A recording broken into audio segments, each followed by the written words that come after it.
Hello, this is the first video recorded for my YouTube channel.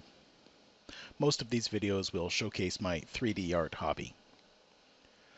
I recently had a minor annoyance with LightWave 2015.3. It seemed to begin without an obvious cause and became frustrating very quickly.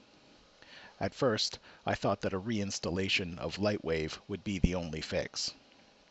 Fortunately, Clement Garmier came to my rescue in the LightWave 3D Facebook group. The answer was very simple. LightWave users know that there are three selection modes: point, edge, and polygon. You cycle through these modes with the spacebar, or use Ctrl-G and Ctrl-H to select point or polygon mode respectively. As you cycle through the modes, the cursor icon changes to reflect the mode that you are in. The annoyance that I faced was that the cursor icon was not changing. It remained stuck within the point mode cursor, even though I could change modes correctly and use those modes.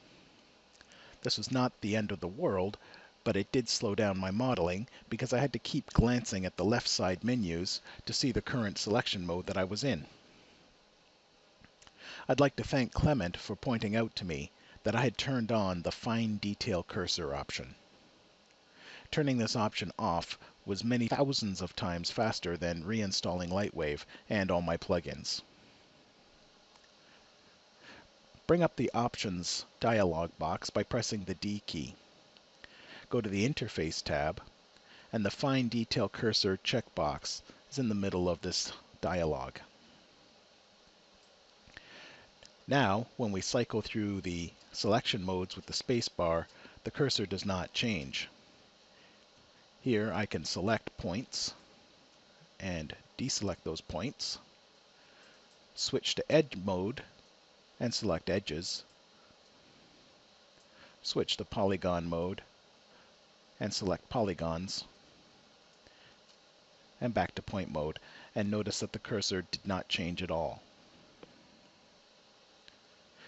When we go back to the display options and uncheck Fine Detail Cursor, now we can select points, switch to edge mode, and see that the edge mode icon is now available, or switch to polygon mode and see that polygon mode icon is available. So thanks again, Clement. I appreciate your help. I had turned on the Fine Detail Cursor option a few days ago simply because it sounded cool. This is another lesson that I learned the hard way. Don't change options unless you know what they do.